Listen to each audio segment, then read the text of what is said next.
Salut tout le monde, salut les monégasques, bienvenue pour un nouveau débrief. Alors aujourd'hui on va parler Ligue des Champions, on va parler de la deuxième journée de Ligue des Champions et le déplacement à Zagreb. Alors comme vous le savez tous, en Ligue des Champions on avait plutôt très bien commencé parce qu'on avait battu le FC Barcelone à la maison et ça s'enchaînait un petit peu avec un début de championnat plutôt très positif avec beaucoup de points, beaucoup de victoires, des buts. On est vraiment très bien. Il fallait confirmer en Ligue des Champions parce que c'était une compétition qui nous tient à cœur, c'est le très haut niveau, c'est une compétition qu'on attend depuis des années, donc il fallait confirmer le bon résultat de Barcelone à Zagreb. Alors à Zagreb, c'est pas facile, c'est des déplacements compliqués, c'est loin, c'est un stade un peu vétuste, on va voir que ce soir il y avait des conditions climatiques qui ont un petit peu saboté la rencontre. Mais conditions difficiles, déplacements difficiles, en sachant qu'en plus on joue contre Rennes dans quelques jours. Donc voilà, enchaînement de beaucoup de matchs, en sachant que la semaine prochaine, c'est une nouvelle trêve internationale et on va pouvoir souffler. Donc pas d'excuses, il fallait absolument aller gagner à Zagreb, en sachant qu'ils en avaient pris 9 contre le Bayern il y a quelques semaines. Contexte plutôt favorable, pas beaucoup d'absents dans l'équipe de Monaco, avec seul Diop qui était blessé. Et on avait le retour de Majiki. Alors ça y est, il est de retour, il est plus blessé. Maintenant la question, ça va être de savoir qui va rester titulaire. Est-ce que Keun va continuer en sachant qu'il enchaîne quand même des rencontres plutôt correctes et que Majiki n'est pas forcément à 100%. Donc la question ne se posait pas ce soir parce qu'il n'était pas apte à jouer. Donc on est parti sur un 4-2-3-1 avec une équipe assez classique en sachant qu'il a fait souffler, tourner un petit peu. Voilà, Balogun n'a pas joué, Ilinikena non plus. C'était Mbolo seul devant, avec Keun dans les buts. Donc, Kerrer Salisu en défense centrale, c'est classique. Singo était sur le banc. Sur le côté droit, Vanderson, côté gauche, Caio Henrique. Camara Zakaria au milieu de terrain. 3 milieux offensifs avec Golovin, Minamino et Akliouche. Et donc, Mbolo devant. Donc, équipe plutôt très positive. Donc, le match, maintenant, on va essayer d'en parler parce que ça n'a pas été un match de foot. Rappelez-vous, contre Saint-Etienne, c'était du beach soccer, et ce soir, on a fait un match de water polo. C'était pas mal. Water polo, c'est très sympa, hein, mais ce soir, nos petits monégasques, nos petits footballeurs, ont eu un mal fou à développer leur jeu, à développer leur foot. On n'a pas gagné, on n'a pas perdu, on a fait 2-2, et honnêtement, vu le scénario, moi, je le vis presque comme une victoire, parce qu'on perdait 2-0, on était complètement à l'agonie sur le plan technique et sur le plan tactique, sur le plan footballistique, sur le plan de tout ce que vous voulez. Mais on était perdus, on s'est fait manger pendant beaucoup de minutes. Zagreb a réussi à dompter un petit peu le terrain mouillé, et sur quelques contre-attaques, je trouve qu'ils ont été un petit peu plus précis que nous. Ils ont réussi à nous mettre 2 buts, un en fin de première mi-temps et un en deuxième mi-temps.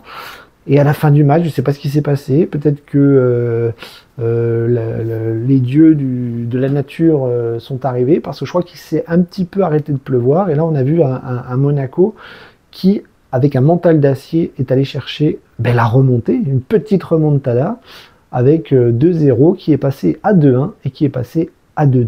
Voilà, donc c'est un petit exploit, je trouve, en Ligue des Champions, dans des conditions catastrophiques. J'ai même pas envie de juger la qualité de la prestation monégasque parce que c'était vraiment très laid et inregardable, donc j'imagine injouable pour les joueurs. Moi j'ai joué au foot, j'aimais bien jouer quand il pleuvait, mais quand il pleut trop, le terrain n'est plus praticable, c'est-à-dire qu'il y a des flaques d'eau, il y a des pieds qui collent, les pieds sont lourds, vous ne pouvez pas enchaîner un dribble, vous ne pouvez pas faire une passe correctement, soit vous jouez tout le temps en l'air, mais alors là il faut aller chercher des ballons et puis c'est compliqué. Donc connaissant la philosophie d'Adi Hutter et ce que prône un petit peu l'équipe cette année, le jeu vers l'avant, des joueurs assez techniques au milieu de terrain, là il n'y avait plus rien, c'était du hurrah football, enfin du water polo. Et il fallait lancer des longs ballons devant pour espérer avoir un petit peu de ballons. Donc première mi-temps, voilà, on a commencé plutôt bien, on a essayé de prendre en charge un petit peu le jeu, on a essayé de jouer notre petit football, et puis la pluie a commencé à tomber, donc au bout de 20 minutes, on voyait des petites flaques qui devenaient des moyennes flaques, qui devenaient des grosses flaques, et donc là ça commençait à ressembler un petit peu au foot en folie, et on a vu en fait se déliter un petit peu la qualité du match, que ce soit du côté croate ou du côté monégasque. Ben, la technique et la tactique mise en place par les deux équipes a commencé à se déliter et puis ça devenait du grand n'importe quoi parce que les ballons étaient freinés.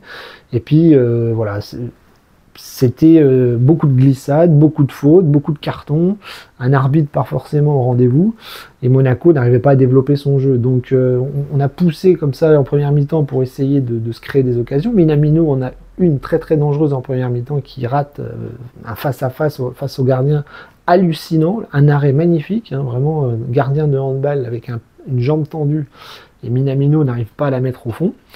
Et puis en fin de première mi-temps, sur un super contre, sur le terrain trempé, Monaco va reculer, mal défendre. Le ballon va être projeté vers l'avant et Caio Henrique va se faire enrhumer dans la surface de réparation et le joueur va mettre un petit piqué sur Keun qui va marquer le but. Donc là, ça fait mal parce qu'on est mené 1-0 à la mi-temps, au plus mauvais moment. On a quand même le terrain qui se dégrade de plus en plus et on voit bien, enfin on sent bien que les joueurs n'arrivent plus à développer quoi que ce soit. Donc en deuxième mi-temps, il va continuer de pleuvoir, donc ça va être encore pire. Et là, on se dit, qu'est-ce qu'on fait? Soit on lance des longs ballons de vent un petit peu en mode Hurrah Football ou en mode Coupe de France, hein, sur les terrains bien gras et bien dégueulasses en France. Et en deuxième mi-temps, eh bien, c'est encore pire que ce que je pensais parce que les Monégasques ne reviennent pas du tout des vestiaires et c'est encore pire. C'est-à-dire qu'on n'arrive même pas à garder le ballon, on n'arrive même pas à développer notre jeu, on n'arrive même plus à se créer d'occasion. Les Croates sont pas mieux que nous, mais ils arrivent un peu plus à gérer les contre-attaques, ils arrivent un petit peu plus à lever le ballon et à mettre des ballons dans la surface de réparation.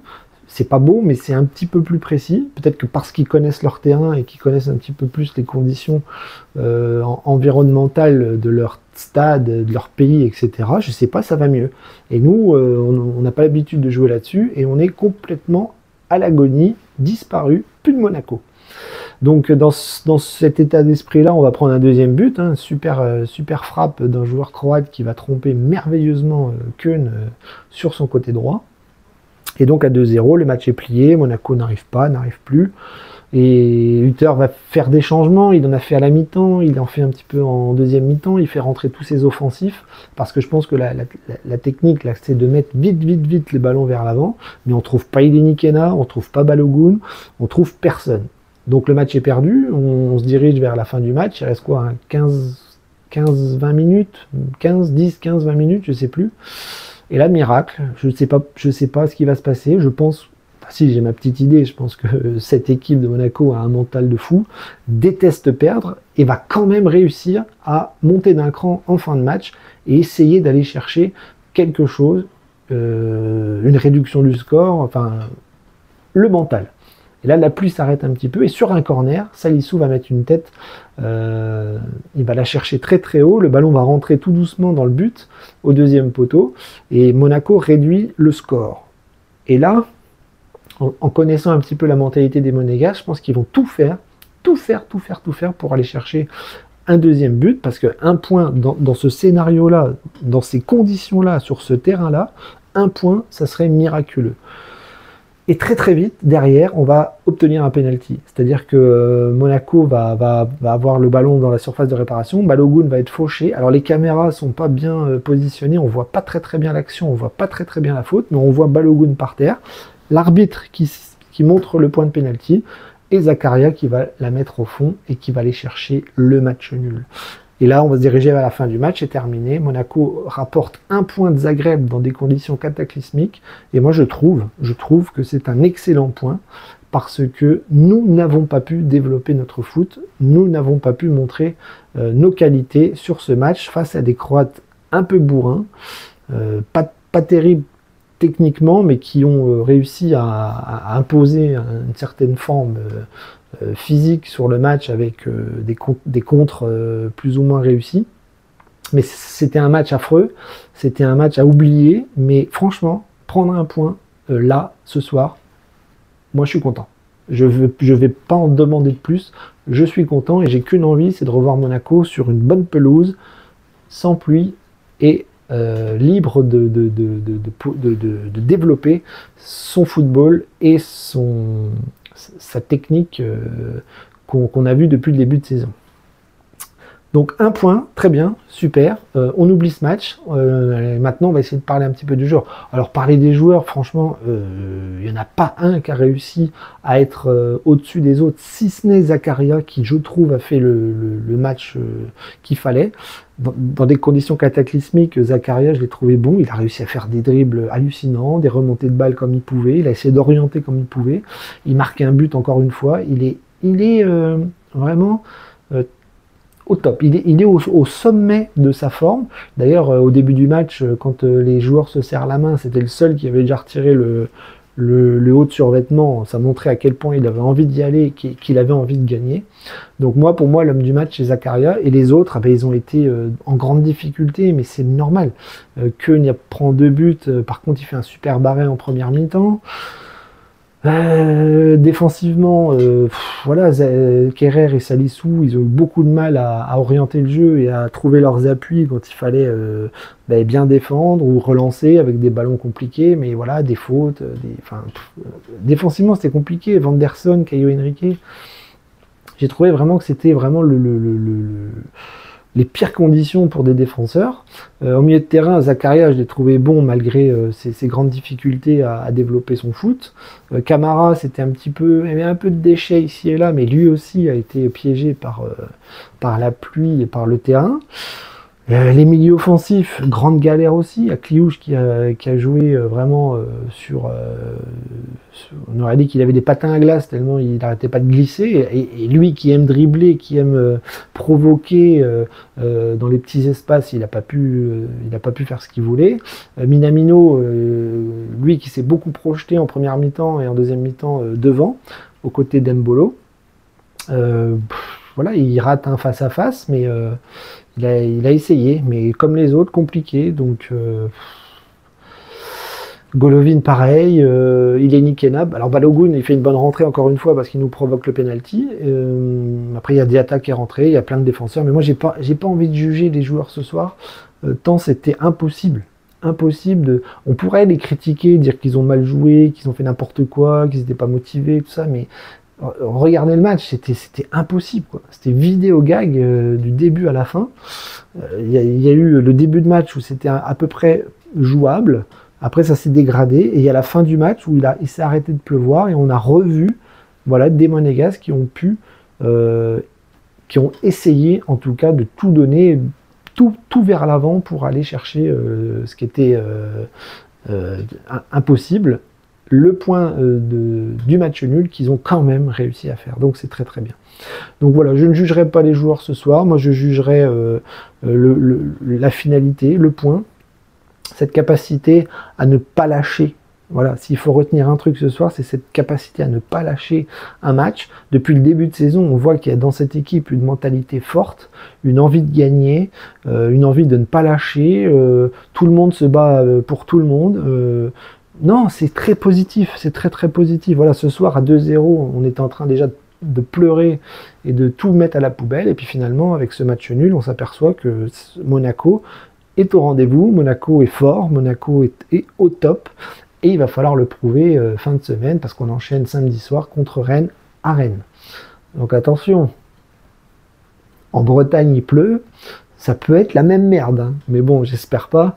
Je pense qu'il y a des jardiniers en France qui vont faire le taf et je pense que ça sera un match intéressant en Bretagne. Et j'espère surtout que les Monégasques vont réussir à bien se reposer parce que franchement, jouer sur un terrain comme ça, sous la pluie, dans des conditions très difficiles, je peux vous dire que les organismes, ils souffrent.